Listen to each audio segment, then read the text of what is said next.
Hello students, welcome in smart biology classes. Good morning to everyone. आज हम अपने इस वीडियो के माध्यम से आप लोगों को एक्टिव, पैसिव और डायरेक्ट इनडायरेक्ट बताने का प्रयास करेंगे। इसमें कि आपको वीडियो पूरे कायदे से देखना है, ध्यान से देखना है और पूरी उम्मीद के साथ हम ये काम करेंगे कि आपको ये समझ में आ जाए 90% तक। इसीलिए हमने टेबल के माध्यम से कुछ समझाने का प्रयास किया है। इसलिए वीडियो को पूरा लास्ट तक देखें और कायदे से समझने की कोशिश करें। ठीक है, देखते हैं। चलिए, सबसे पहले तो समझ लीजिए एक्टिव पैसिव हम समझाने वाले हैं। तो एक्टिव पैसिव प्रेजेंट टेंस का बनता है, पास्ट टेंस का बनता है और फ्यूचर के भी दो बनते हैं। ठीक है, यानी परफेक्ट कॉन्टिन्यूअस तीनों एक्टिव पैसिव नहीं बनते हैं, चाहे वो पास्ट परफेक्ट हो कॉन्टिन्यूअस हो, चाहे प्रेजेंट परफेक्ट कॉन्टिन्यूअस हो, चाहे फ्यूचर परफेक्ट कॉन्टिन्यूअस हो। ठीक है, तो चलो हम शुरू करते हैं यहाँ से। सबसे पहले हम पास्ट इंडेफिनिट का आपको बताने का प्रयास करेंगे। पास्ट इंडेफिनिट का एक्टिव सेंटेंस होगा, उसको पैसिव में कैसे बदलना है। देखिए, जब पास्ट इंडेफिनिट का एक्टिव सेंटेंस होगा तो वो कैसे होगा, वो सब्जेक्ट होगा, उसमें वर्ब की सेकंड फॉर्म लगी होगी और ऑब्जेक्ट होगा। ठीक है, इसको जब आप पैसिव में बदलेंगे तो सबसे पहले तो आपको ऑब्जेक्ट लाना है बाहर की तरफ। ठीक है, ऑब्जेक्ट के बाद में क्या करना है, आपको उसको सिंपल पास्ट में बदल देना है। जैसे आपको एक हम एग्जाम्पल के माध्यम से बात करेंगे। लिखा है ही शॉट अ बर्ड, उसने एक पक्षी को मार दिया। तो इसमें ऑब्जेक्ट जो होता है, जब एक्टिव से पैसिव बनाते हैं तो ऑब्जेक्ट से शुरुआत करते हैं। तो इसमें ऑब्जेक्ट क्या है, ऑब्जेक्ट है अ बर्ड। और शॉट जो है ये प्रेजेंट टेंस का सेकंड फॉर्म है। ठीक है, वर्ब की, तो सॉरी पास्ट टेंस की। तो इसको क्या करेंगे हम, देखो वाज से जोड़ देंगे। ठीक है, वाज और शॉट हमेशा थर्ड फॉर्म जो है शॉर्ट रहती है। एक्टिव पैसिव में हमेशा एक्टिव से पैसिव बनाते हैं तो हमेशा थर्ड फॉर्म का ही प्रयोग करते हैं, ये बात याद रखना। ऑलवेज थर्ड फॉर्म, ठीक है, थर्ड फॉर्म में लगाई जाती है सब में। तो ही शॉट अ बर्ड को क्या बनाएंगे, ही शॉट अ बर्ड का बनाएंगे a bird was shot by him. He जो होता है ही का हिम हो जाता है। ठीक है, आई का मी हो जाता है, याद रखना, आई का मी हो जाता है, ही का हिम हो जाता है, यू का यू ही रहता है। ठीक है, यू का यू ही रहता है। ठीक है, इस तरीके से जो जो आते रहेंगे हम आपको बताते रहेंगे। ठीक है, तो आपको समझ में आ गया होगा कि पास्ट इंडेफिनिट का कैसे बदलते हैं। जैसे अफर्मेटिव का मतलब सिंपल सेंटेंस था, ही शॉट अ बर्ड, उसने एक पक्षी को मार दिया। तो इसका जब चेंज करेंगे तो क्या हो जाएगा, अ bird was shot by him, एक पक्षी उसके द्वारा मारा गया। ठीक है, इस तरीके से। जैसे दूसरा देख लेते हैं, we enjoyed the game, enjoyed second form में। ठीक है, तो द ऑब्जेक्ट, जिसमें ऑब्जेक्ट क्या है, ऑब्जेक्ट है द गेम। तो हम क्या बनाएंगे इसको, the game was enjoyed by us, we का अस हो जाता है। ठीक है, वी का क्या हो जाता है, ये भी याद रखना, वी का चेंज होकर के अस हो जाता है। ठीक, तो ये बात आशा करते हैं आप समझ पा रहे होंगे। फिर निगेटिव होगा तो वहीं डिड नॉट आ जाता है, देख लीजिए। जैसे निगेटिव, अगर पास्ट इंडेफिनिट का निगेटिव है तो उसका एग्जाम्पल्स जैसे लिखा है, she did not speak the truth, she did not speak the truth. तो क्या हो जाएगा, द ट्रूथ, द ट्रूथ क्या है, ऑब्जेक्ट है, was not spoken by her, her किसका हो गया, सी का हर हो जाता है, याद रखना, सी का हर हो जाता है, ही का हिम हो जाता है। ठीक है, ये बात याद रखनी है। तो ये तो बहुत बेसिक सी बात है। इंट्रोगेटिव की बात करेंगे तो इंट्रोगेटिव में क्या होता है, हेल्पिंग वर्ब पहले आ जाती है। जैसे डिड यू ईट माई चीज़, क्या तुमने मेरी पनीर खाई। तो अब डिड यहाँ पे लगा हुआ है पहले, तो डिड की जगह पे तो वाज हो जाएगा, पहले शुरुआत में वाज। और इधर माई चीज़ ये जो लिखा हुआ है, ये माई चीज़ यहाँ पे जो लिखा है, ये माई चीज़ क्या है, ऑब्जेक्ट है। तो वाज माई चीज़, और फिर मेन वर्ब की क्या लगती है, थर्ड फॉर्म ने बताया, सब में ही थर्ड फॉर्म का प्रयोग होता है। तो ईटन और बाई यू, यू का यू ही रहता है, इसलिए चेंज हो गया। ठीक है, ऐसे ही निगेटिव इंट्रोगेटिव होगा तो did you not beat him, क्या तुमने उसे नहीं पीटा। तो डिड की जगह पे वाज आ जाता है, याद रखना, खूब कायदे से याद कर लीजिए। डिड की जगह पर क्या हो जाता है, डिड की जगह पर वाज आ जाता है। ठीक है, जब एक्टिव पैसिव चेंज करते हैं डिड की जगह पे वाज आ जाता है। तो लिखा है did you not beat him, क्या तुमने उसे नहीं पीटा। तो डिड की जगह आ गया वाज, और हिम, हिम यहाँ पे ऑब्जेक्ट था, ये सब्जेक्ट की जगह पे आ गया तो ही हो गया। नॉट और बीटन हो गया, बीट का थर्ड फॉर्म बीटन, और बाई यू हो गया। ठीक है, तो ये बहुत बेसिक से पॉइंट हैं, आप समझ पा रहे होंगे, आशा करते हैं।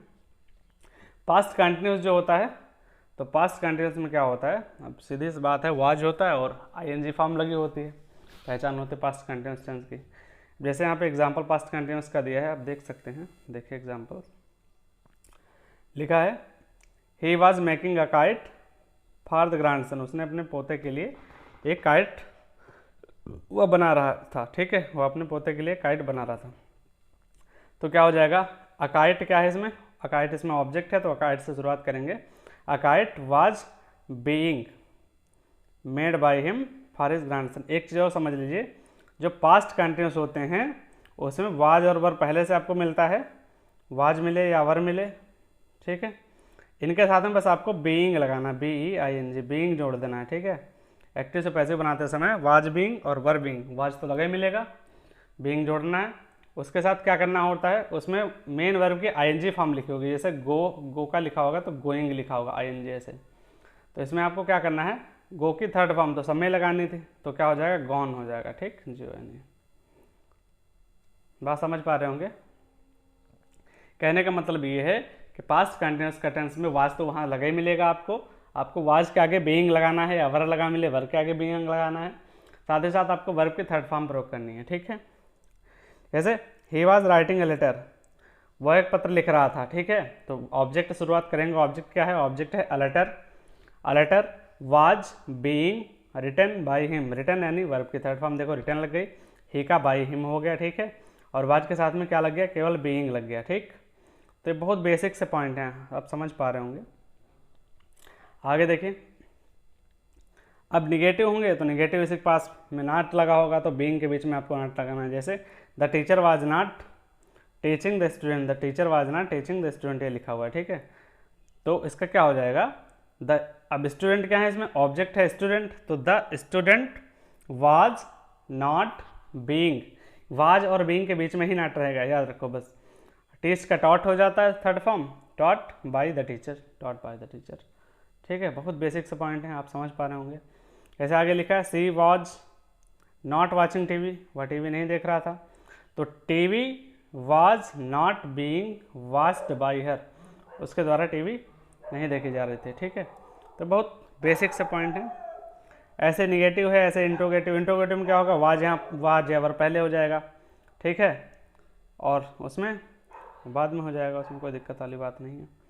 तो बस चेक कर लेना, देख लेना, सही होना चाहिए। ये देखो, वर द पुलिस लिखा हुआ था यहाँ पे, were the police chasing some thieves, तो वर सम थीव्स बीइंग, यहाँ बीइंग देखो लग गया बाद में, ये बीइंग लगा है, ठीक है। तो आपको बस ये देख लेना है कि आपको चेंज नहीं करना है, बस बीइंग कहाँ पे लगेगा इतना देख लेना, बस बहुत आसान सी चीज़ें हैं इधर।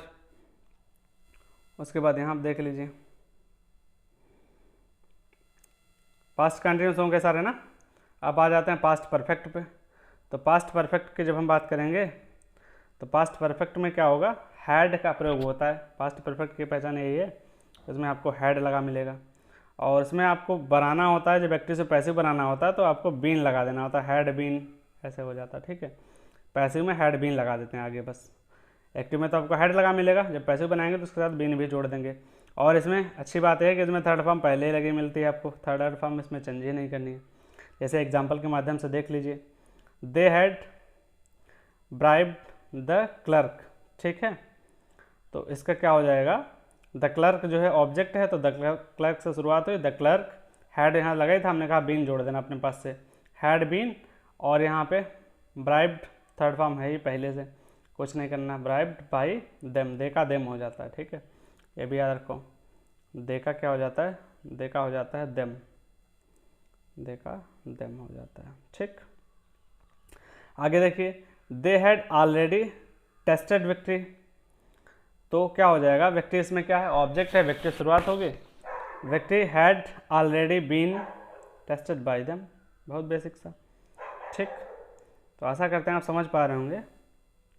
आगे देखिए, अब जैसे निगेटिव आ जाएगा, तो निगेटिव में क्या होगा, जैसे लिखा है, he had never visited me before, तो ही की जगह he had never visited me before, me है ना यहाँ पे ऑब्जेक्ट, तो मी की जगह हो जाएगा I had never been visited before by him, ठीक, बेसिक सी बात है। तो आशा करते हैं आप ये समझ पा रहे होंगे सारे। जैसे लिखा had the government made a mistake, तो हैड तो पहले ऐसे रहेगा, उसके बाद ऑब्जेक्ट आ जाएगा अ मिस्टेक, और बीन तो लग ही जाएगा उसके साथ में, been made by the government. ठीक, अगर आप समझेंगे तो हम आपको बता दें बहुत ही बेसिक बातें हैं, कुछ भी नहीं है इंग्लिश में, और डायरेक्ट इनडायरेक्ट हो, चाहे वो एक्टिव पैसिव हो, चाहे सिंथेसिस हो, चाहे ट्रांसफॉर्मेशन हो, या कुछ भी हो, इंग्लिश बहुत ही आसान है, बस आपको थोड़ा समझना पड़ेगा चीज़ों को कायदे से। तो ये एक्टिव पैसिव जो था ये पास्ट इंडेफिनिट का था, ये इस तरीके से बनता है। ठीक है, पास्ट इंडेफिनिट का रूल ये था। अब प्रेजेंट इंडेफिनिट में आपको हम थोड़ा दिखा देते हैं। प्रेजेंट इंडेफिनिट में देख लीजिए, सबसे पहले प्रेजेंट इंडेफिनिट में आपको हम बताएंगे, प्रेजेंट इंडेफिनिट का ही बताएंगे। तो प्रेजेंट इंडेफिनिट का क्या होता है, जैसे आई respect all elders, present indefinite का है। ठीक है, सिंपल सेंटेंस है। तो क्या होगा, ऑब्जेक्ट सबसे पहले आएगा, ऑब्जेक्ट क्या है, ऑल एल्डर्स। ठीक है, उसके बाद are respected by me, are respected by me. Present indefinite का चेंज करते हैं एक्टिव से पैसिव में, तो किसका प्रयोग करते हैं, इज का प्रयोग करते हैं, आर का प्रयोग हो सकता है, एम का प्रयोग हो सकता है, याद रखना। प्रेजेंट इंडेफिनिट का पैसिव चेंज करते समय इज आर एम तीन में से किसी का प्रयोग होता है। ठीक है, जैसा वहाँ पे होगा सब्जेक्ट आप उस हिसाब से इनमें तीनों में से प्रयोग कर लेंगे। ठीक है, इसलिए कहा ही एंजॉयज अ साउंड स्लीप, तो स्लीप साउंड जो है, स्लीप क्या है, स्लीप इसमें सॉरी अ साउंड स्लीप पूरा है ना, तो अ साउंड स्लीप पूरा ऑब्जेक्ट है, तो a sound sleep is enjoyed by him. ठीक है, तो इज आर एम हमने बताया लग जाता है इसमें प्रेजेंट इंडेफिनिट की बात की। ठीक है, निगेटिव में नॉट लग जाता है बीच में, बस और कुछ नॉट जहाँ पे लगेगा वहीं छोड़ देना है। इंट्रोगेटिव में पहले आ जाता है, तो ये कुछ बेसिक बातें हैं। इंट्रोगेटिव नेगेटिव अगर आपको आता है तो आप कर ले जाएंगे, इसमें कोई दिक्कत नहीं है। कॉन्टिन्यूअस की शुरुआत इज आर एम से होती है और आपको बीइंग लगाना पड़ेगा, सीधी बात। शुरुआत इज से होगी, इसमें आर भी हो सकता है, इज आर एम, ये तीन आपको लगे मिलेंगे। वर्ब की आईएनजी फॉर्म लगी मिलेगी, जैसे गो की गोइंग हो जाएगी, ऐसे लगी मिलती है। प्रेजेंट कॉन्टिन्यूअस की बात करें, ठीक है, और आपको उसमें बस क्या करना होता है, आपको बस इज आर एम के बाद में बीइंग जोड़ देना होता है, B E I N G. ठीक है, आपको बीइंग जोड़ना पड़ता है, is being, are being, am being, जो भी कुछ हो, और वर्ब के थर्ड फॉर्म लगा देनी होती है। बाकी सेम जैसे पास्ट का था वैसे ही इसका है। ठीक है, तो सारा जैसे एक देख लीजिए, लिखा ही इज राइटिंग ए लेटर, वह एक पत्र लिख रहा है, तो अ लेटर ऑब्जेक्ट हो जाएगा, अ लेटर इज ऐसे रहेगा, और बीइंग हमने अभी बताया बीइंग जोड़ देते हैं, बीइंग राइट का थर्ड फॉर्म रिटन हो जाता है, रिटन बाय हिम। ठीक है, तो बेसिक से पॉइंट थे, आपको देख लेने हैं। ऐसे ही प्रेजेंट परफेक्ट का क्या होता है, प्रेजेंट परफेक्ट का हैज या हैव लगा मिलेगा आपको, वहाँ पे सेंटेंस में ही हैज या हैव लगा मिलेगा। ठीक है, हैज या हैव जो भी लगा मिले, आपको बस उसमें अपने पास से बीन लगाना है। ठीक है, आपको अपने पास से क्या लगाना है, बीन लगाना है, जो भी लगा मिले, हैज लगा मिले तब भी बीन, है लगा मिले तब भी बीन। ठीक, बाकी सेम रहेगा, थर्ड फॉर्म उसमें पहले से लगी मिल जाएगी आपको, थर्ड फॉर्म की कोई दिक्कत है नहीं। ठीक, तो आपको थर्ड फॉर्म तो लगी ही मिलेगी। चलिए आगे देखते हैं। तो इस तरीके से ये सारे समाप्त हो गए। अब एक बार समझ लीजिएगा और लिख के एक बार एग्जाम्पल इनका सही से कर लीजिएगा। 3 नंबर का आता है क्वेश्चन है। ठीक, इनका एक क्वेश्चन आपको 3 नंबर में मिलेगा, तो यहाँ से आपके 3 नंबर पक्के हो जाएंगे, 3 मार्क्स पक्के। ठीक है, तो आशा करते हैं आप समझ पाए होंगे। चलिए बेसिक आगे हम डायरेक्ट इनडायरेक्ट आपको समझाने की कोशिश करते हैं। देखिए, एक एग्जाम्पल के माध्यम से हम बता रहे हैं आपको कि डायरेक्ट इनडायरेक्ट होता क्या है। जैसे यहाँ पे एक सेंटेंस दिया हुआ है, आप देख पा रहे होंगे, लिखा है राम सेड, यहाँ पे एक सेंटेंस लिखा हुआ है Ram said I am very busy now. पहले तो हम एग्जाम्पल बताएंगे, उसके बाद आपको सारे रूल्स इसके भी बताएंगे। तो देखिए, जितना ये इन्वर्टेड कॉमा के अंदर पोर्शन जो होता है, जैसे यहाँ से यहाँ तक का जो पोर्शन है, इसे हम रिपोर्टिंग स्पीच कहते हैं। ठीक है, और जो इन्वर्टेड कॉमा से पहले जो होती है, जो दो लोगों के बीच बात होती है या कोई जो बात कहता है, उसको हम रिपोर्टिंग वर्ब कहते हैं। ये बात पहले समझ लीजिए। ठीक है, फिर इतनी बात हो गई। अब बेसिक बात ये है कि जैसे ये सेंटेंस दिया हुआ है, Ram said I am very busy now, Ram ने कहा कि मैं उस समय बहुत बिजी हूँ। ठीक है, तो राम सेड, जब इसका हम इनडायरेक्ट बनाते हैं तो कुछ कंडीशंस होते हैं। कॉमा इन्वर्टेड कॉमा को हटा करके कहाँ पर दैट लगाना है ये आपको समझना होगा। ठीक है, दैट जैसे यहाँ पे लगा, ये दैट लगा, दैट से जुड़ा। कहाँ पर इफ़ लगाना है ये आपको समझना पड़ेगा, और कहाँ पर WH वाले वर्ड से ही जोड़ देना है। ये 3 बातें हम आपको इसमें बताएंगे, ठीक है। चलिए समझ लीजिए क्या करके। और कहाँ पर सेड टू बदला जाएगा, कहाँ पर सेड टू नहीं। देखिए, जब कभी भी रिपोर्टिंग वर्ब के अंदर सेड टू आएगा, जब कभी भी रिपोर्टिंग वर्ब के अंदर सेड टू आएगा, तब हम उसको टोल्ड में बदल सकते हैं या उसको आस्क्ड में बदल सकते हैं। आस्क्ड में कब बदला जाएगा? आस्क्ड में तब बदला जाएगा जब रिपोर्टिंग स्पीच यानी इतने वाले पोर्शन में जो बात कही गई हो वो क्वेश्चन पूछा गया हो, ठीक है। जो बात यानी क्वेश्चन वर्ड होना चाहिए, ठीक है। तो जब क्वेश्चन मार्क होगा रिपोर्टिंग स्पीच के अंदर, तब हम सैड टू को आस्क्ड में बदल देते हैं, ठीक है। जैसे यहाँ पे होता राम सैड टू मोहन, तो वहाँ पे हो जाता राम टोल्ड, क्योंकि यहाँ पर आगे सिंपल सेंटेंस है। जब सिंपल सेंटेंस होता है रिपोर्टिंग स्पीच में, तब सैड टू को टोल्ड में बदलते हैं। अगर सैड टू नहीं लगा हुआ है, खाली सिंगल सैड लगा हुआ है, जैसे यहाँ पे सिंगल सैड लिखा हुआ है, तो उसको फिर हम बदलते नहीं है, ठीक है। दूसरी बात, जब रिपोर्टिंग स्पीच आगे एकदम सिंपल सेंटेंस दी हो, तब हमेशा कॉमा इन्वर्टेड कॉमा की जगह दैट का प्रयोग करते हैं, ठीक है। जब सिंपल दिया हो तब हम दैट का प्रयोग करते हैं।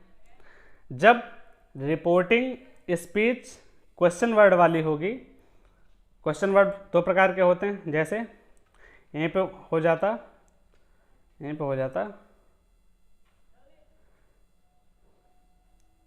Is Ram going to Agra, मान लो ये हो जाता, ठीक है।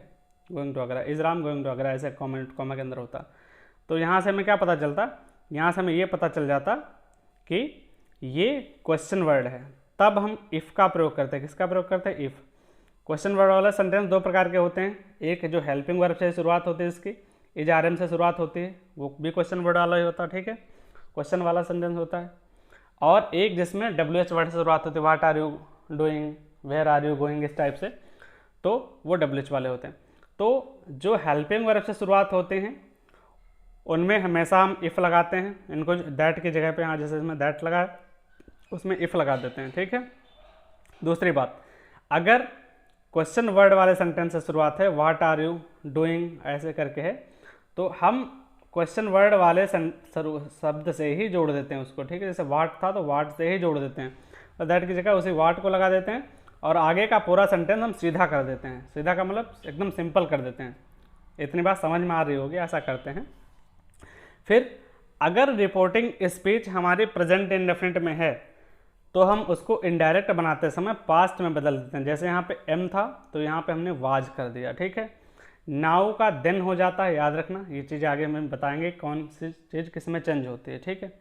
नाउ का देन हो जाता है, अगर डायरेक्ट में नाउ लिखा हुआ है तो इनडायरेक्ट बनाते समय देन हो जाता है उसका। एक मोस्ट इंपॉर्टेंट बात यह है कि जो रियल फैक्ट होते हैं वो कभी भी बदलते नहीं हैं। रियल फैक्ट में हम कोई चेंज नहीं करते हैं, वो सीधे लिख देते हैं। रियल फैक्ट के अंदर कोई भी चेंज नहीं करते हैं, ठीक है। जैसे रियल फैक्ट का मतलब, जैसे हम यहाँ पे लिख दें आगे इन्वर्टेड कॉमा के अंदर, the sun rises in the east, सूर्य पूर्व से निकलता है, तो इसमें हम पास्ट में नहीं से चेंज करेंगे। जो सही लिखा है, जो सही घटनाएं हैं उनको चेंज नहीं करते हैं कभी, उनको सेम वैसे ही लिख देते हैं, ठीक है। तो ये बात आपको समझ आ रही होगी। दूसरी बात, रिपोर्टिंग स्पीच का जो सब्जेक्ट होता है, वो सब्जेक्ट में हम देखते हैं कि वो सब्जेक्ट फर्स्ट पर्सन है, सेकंड पर्सन है या थर्ड पर्सन है। अगर फर्स्ट पर्सन होता है, फर्स्ट पर्सन में कौन सा आता है? फर्स्ट पर्सन में आई आता है और वी आता है, ठीक। ये 2 फर्स्ट पर्सन में आते हैं। तो आई और वी हमेशा रिपोर्टिंग वर्ब के सब्जेक्ट के हिसाब से बदले जाते हैं। रिपोर्टिंग वर्ब का सब्जेक्ट क्या है? राम, ठीक है। तो रिपोर्टिंग वर्ब के सब्जेक्ट के हिसाब से बदले जाते हैं कौन? फर्स्ट पर्सन रिपोर्टिंग स्पीच के। जैसे यहाँ पे आई था तो आई किसके हिसाब से बदला गया? रिपोर्टिंग वर्ब के हिसाब से, यानी राम के हिसाब से, इसलिए यहाँ पे देखो ही हो गया, ठीक है। राम के साथ ही हो गया, ठीक। आशा करता हूँ थोड़ा तक समझ पा रहे होंगे। अगर आपको थोड़ा बेस क्लियर है तो हल्का आप समझ जाएंगे।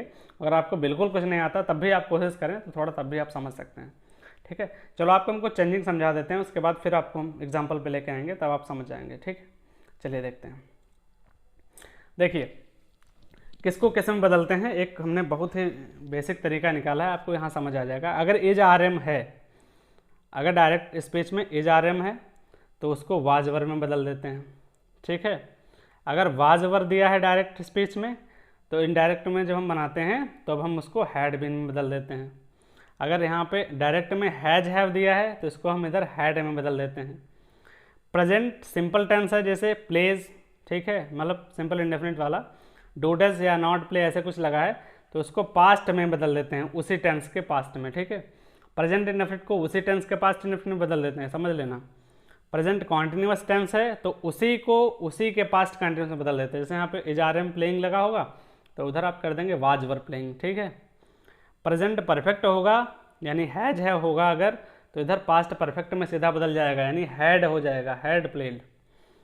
प्रेजेंट परफेक्ट कॉन्टिन्यूअस अगर यहाँ पे होगा तो क्या हो जाएगा, हैज बीन, हैव बीन है तो यहाँ पे हैड बीन हो जाएगा, ठीक है, हैड बीन हो जाएगा, समझ लीजिए। अगर पास्ट सिंपल है तो पास्ट परफेक्ट में बदल जाता है, ये भी समझ लीजिए। पास्ट सिंपल अपना है, जैसे प्लेड या डिड लगा है तो उसमें हैड लगा देना आप, हैड प्लेड, ठीक है। पास्ट कंटिन्यूअस है, जैसे वाज या वर है तो वो पास्ट परफेक्ट कंटिन्यूअस में बदल जाता है, हैड बीन हो जाएगा वहाँ पे। फ्यूचर सिंपल का है, विल शैल है तो यहाँ पे पास्ट सिंपल में बदल जाएगा, वुड शुड हो जाएगा या कुड माइट, यहाँ पे कैन में है तो कुड माइट हो जाएगा। तो ये जो टेबल है आपकी, इस टेबल को आप कम से कम 5 से 10 मिनट दीजिए और आपको इतना अच्छा समझ में आ जाएगा। 5 से 10 मिनट देने के बाद आपको लगेगा कि हाँ वाकई में ये टेबल पूरे डायरेक्ट इनडायरेक्ट का पूरा निचोड़ है ये टेबल। यहाँ से अगर आप थोड़ा तक समझने की कोशिश करते हैं तो 100% श्योरिटी के साथ मैं कहता हूँ कि आप डायरेक्ट इनडायरेक्ट के जो 3 नंबर का क्वेश्चन आएगा वो आप बस झटके में ही कर देंगे, ठीक है। तो आप इस टेबल को एक बार बहुत कायदे से देखें कि कौन सी चीज़ किस में चेंज हो रही है, तब आपको समझ में आएगा, ठीक है। फिर एक बात समझ लो, is are am, direct speech के अंदर इज आर एम अगर लगा है तो वाज वर में सीधा बदल दीजिए। वाजवर अगर लगा है तो सीधे हैड बीन में बदल दो। हैज हैव लगा है तो सीधे उसको हैड में बदल दो। प्रेजेंट सिंपल टेंस जो भी हो उसको उसी के पास्ट सिंपल टेंस में कर दो। प्रेजेंट कॉन्टिन्यूअस है तो उसको पास्ट कॉन्टिन्यूअस में बदल दो। प्रेजेंट परफेक्ट है यानी हैज हैव है तो सीधे उसको हैड में लगा दो। प्रेजेंट परफेक्ट कॉन्टिन्यूअस है यानी हैज बीन या हैव बीन है तो उसको हैड बीन में कर दो। पास्ट सिंपल है, प्लेड है, डिड है तो उसको सीधे हैड में कर दो, ठीक है। पास्ट कॉन्टिन्यूअस है तो पास्ट परफेक्ट कॉन्टिन्यूअस में बदल दो। और फ्यूचर सिंपल टेंस है, विल शैल है तो उसको वुड शुड में कर दो। बहुत ही बेसिक चीज़ें हैं, बस आप समझने की थोड़ी सी कोशिश करें हमारे साथ और आशा करते हैं आपको समझ सारा कुछ आ जाएगा, ठीक है। अब देख लेते हैं चेंज क्या क्या होता है इसमें। डायरेक्ट में अगर कहीं पे कोई चीज़ आई है तो रिपोर्टिंग में उसको बनाते समय ज़्यादातर चांस ये रहते हैं कि वो हिसी में बदल जाता है। मी का जो होता है वो हिम में बदल जाता है, हर में बदल जाता है। माई का हिज में या हर में बदल सकता है, वो ऑब्जेक्ट के हिसाब से देखा जाएगा, ठीक है। वी का दे में बदल जाएगा, अस का देम में, अवर का देर, ये क्वेश्चन के हिसाब से डिपेंड करेगा, ठीक है।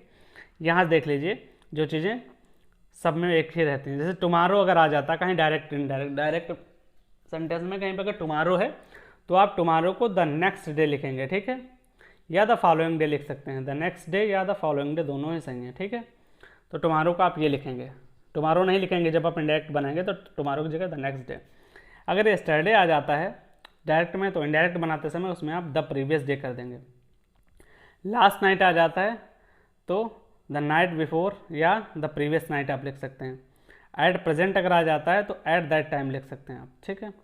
ऐसे अगर टू नाइट आ जाता है तो आप उसको दैट नाइट करेंगे। टुडे आएगा, टुडे का आप दैट डे करेंगे। 10 आएगा, 10 का आप सो करेंगे। एगो का आप बिफोर करेंगे। द नेक्स्ट वीक का द फॉलोइंग वीक करेंगे। तो ये कुछ बेसिक चेंज थे जो हमने आपको बता दिए हैं डायरेक्ट इनडायरेक्ट के। एक बार इनको भी बहुत कायदे से देखें क्योंकि 3 नंबर आपके यहाँ से पक्के हैं, ये समझ लीजिए। 3 नंबर यहाँ से आपके 100% 3 नंबर यहाँ से पक्के हैं, यानी इस वीडियो के माध्यम से आपके 6 नंबर पक्के होने वाले हैं। और 2 दिए होते हैं, 2 में से 1 करना होता है। अब 2 में से 1 तो आप कर ही लेंगे अगर आपने ये हमारा वीडियो कायदे से देखा होगा तो। चलिए, इसी के साथ अगर कहीं पे कुछ समझ ना आया हो तो आप बताएं। Thanks for watching. लाइक करें, शेयर करें, सब्सक्राइब